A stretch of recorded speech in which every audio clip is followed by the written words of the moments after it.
Good morning student. ये class 7th के लिए है। क्लास 7th में ऑल स्टूडेंट ने जो कल वर्क किया था वो ठीक ठाक किया था। आपसे यही कि आप जो भी वर्क करें उसको डेली कंप्लीट करके भेजें। ऑल स्टूडेंट को पढ़ना कंपलसरी है क्योंकि संभवतः आपके दिवाली के बाद एग्ज़ाम कराए जाएंगे।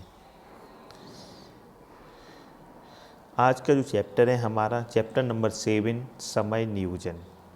ये लिखा है समय बहादुर सिंह ने। अब हम इसको रीड करेंगे। प्रधानमंत्री होने के नाते नेहरू जी पर कितना दायित्व था, वे कितना व्यस्त रहते थे। कुछ दिन पहले उनके साथ काम करने वाली एक सज्जन से बातें करने का सौभाग्य मिला। वे बताने लगी, नेहरू जी के पास रोज़ इतनी सारी फाइलें जाती थीं, किंतु दूसरे दिन वे उन सभी को निपटाकर वापस भेज देते। जहाँ तक बस चलता एक दिन की भी देर न करते। जरा सोचिए, जो दिन भर न जाने कितने आदमियों से मुलाकात करते थे, कितनी गंभीर समस्याओं पर सहकर्मियों से विचार विमर्श करते थे, किंतु सभा गोष्ठ सोसाइटियों में जाते थे, किंतु फिर भी वे व्यस्त जीवन में से कुछ समय अपने दैनिक व्यायाम और मनोरंजन के लिए निकाल ही लेते थे। इस पैराग्राफ में आप देख रहे हैं नेहरू जी की विशेषता क्या बताई जा रही। काम का उन पर बहुत ज़्यादा दबाव है, वो उसको भी पूरा करते हैं। जो उनसे मेलजोल रखने वाले उनसे भी मुलाकात बराबर करते हैं, और जो उसके साथ हुए दैनिक व्यायाम अपने शरीर को फिट रखने के लिए एक्सरसाइज भी कर लेते हैं, और अपना मनोरंजन एंटरटेनमेंट करने के लिए भी समय निकालते हैं। गांधी जी भी कम व्यस्त नहीं रहते थे। दर्शनार्थियों की भीड़ तो उन्हें घेरे ही रहती थी। मुलाकातियों का तो तांता बंधा रहता था। देश विदेश के अनेक पेचीदा मामलों पर विचार विनिमय होता। अखबारों के लिए लेख लिखे जाते, किंतु फिर भी ना तो गांधी जी की प्रार्थना सभा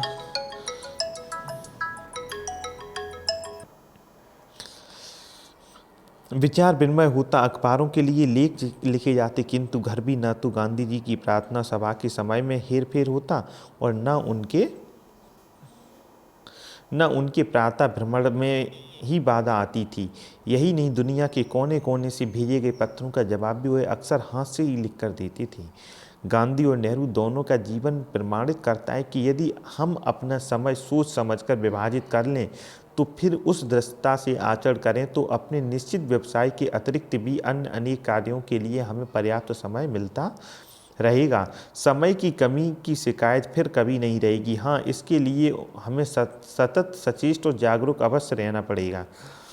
इसमें जो पैराग्राफ में बहुत अच्छी बात आई है कि हमें अपना समय नियोजन, समय को इस प्रकार से सेट करना है कि जैसे आप स्टूडेंट हैं या कोई टीचर हैं, वो अपना कि हमें इतने टाइम पढ़ाना है, इतना टाइम हमें एक्सरसाइज भी खर्च करना है, इतना टाइम हमें अन्य जगह अध्ययन करना है, जिससे कि आप कोई टीचर है तो स्टूडेंट को अच्छा पढ़ा सके।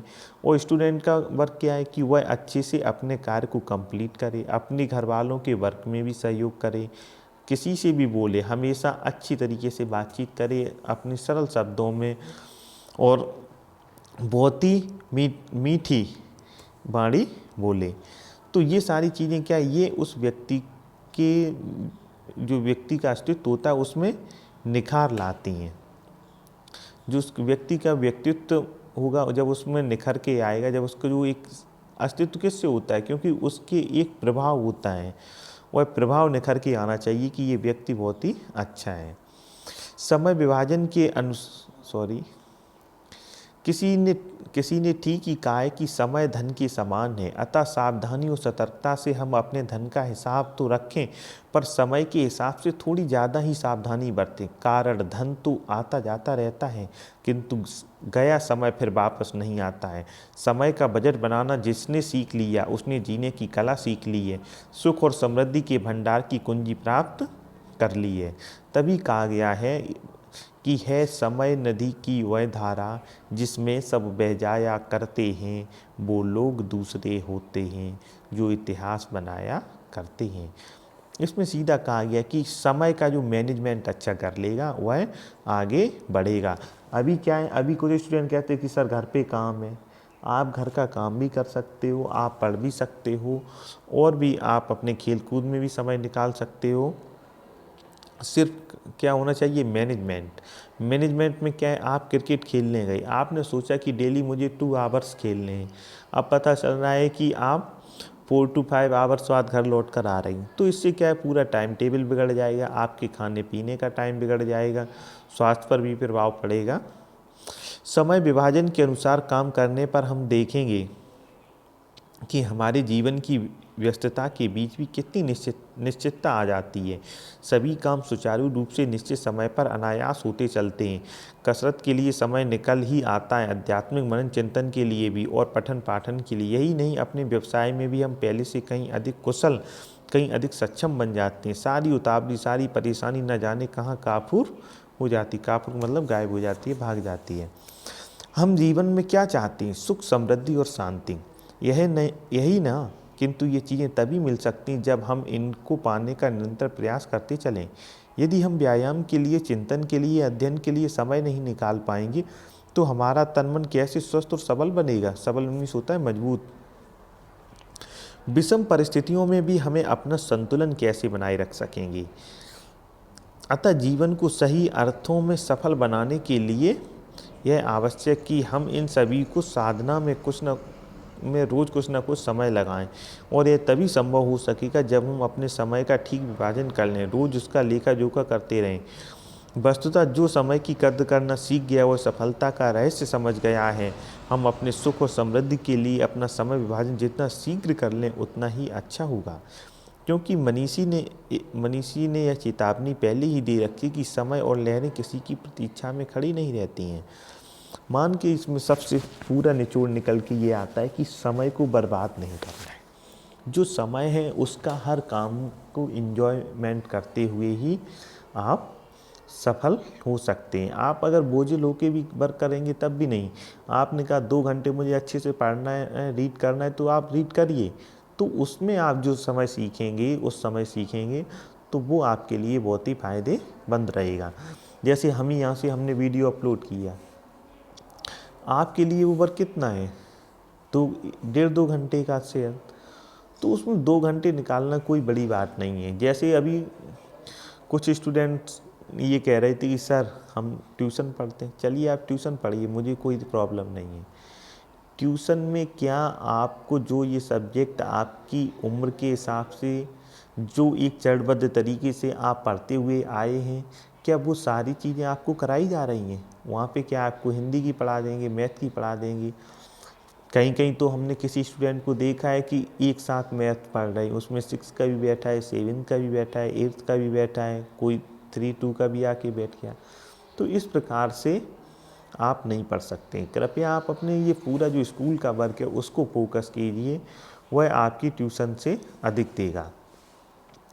नेक्स्ट है, वयस्कों की अपेक्षा विद्यार्थियों के लिए समय पालन का कई कारणों से अधिक महत्व है। विद्यार्थी का एक लंबा जीवन जीना है और सफलता की ऊंची ऊंची मंजिलें तय करनी है। दूसरी बात यह है कि विद्यार्थी जीवन में जो आदतें पड़ जाती हैं वे जीवन पर्यंत बनी रहती हैं। विद्यार्थियों को विद्यालय में कुछ समय तालिका भी दी जाती है, लेकिन वह केवल 5-6 घंटों के लिए है। शेष 18-19 घंटे छात्रों के स्वयं विवेकपूर्ण उपयोग के लिए रहते हैं।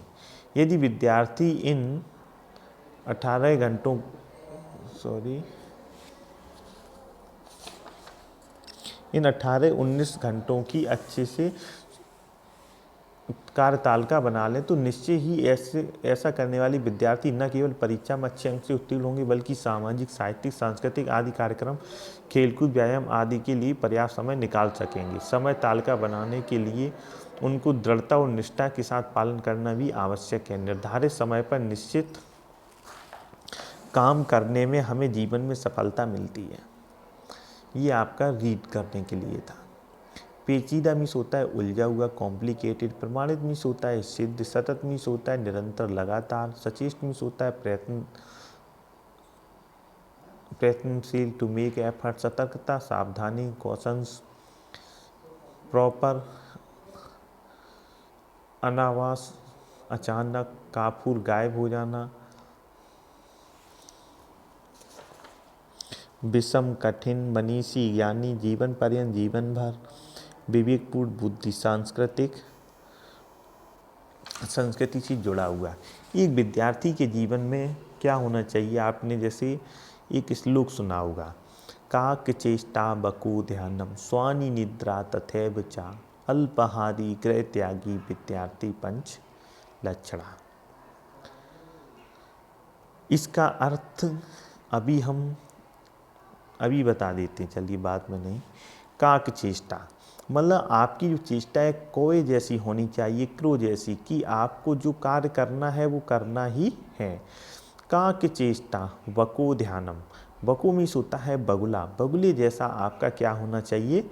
ध्यान होना चाहिए। वको ध्यानम स्वानि निद्रा तथैव चा, निद्रा कैसी होनी चाहिए? स्वान के जैसी, मतलब कुत्ते जैसी। स्वानि निद्रा तथैव चा अल्पाहारी गृह त्यागी, खाना कैसा खाना चाहिए? कि खाना जितनी पेट में भूख है उतनी खाना चाहिए, एक्स्ट्रा नहीं, जिससे क्या होता है कि आपको नींद भी ज़्यादा आएगी, शरीर में आलस बढ़ेगा।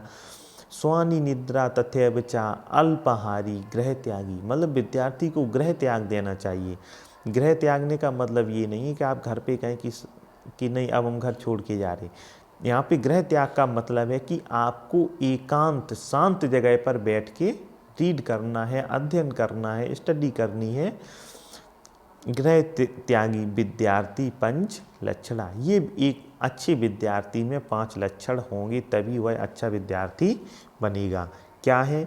काक चेष्टा बको ध्यानम स्वानि निद्रा तथैव चा अल्पाहारी गृह त्यागी विद्यार्थी पंच लक्षणा। इसी के साथ ही आज का ये टॉपिक समाप्त होता है। आगे आपको एक्सरसाइज दी जाएगी। Thank you.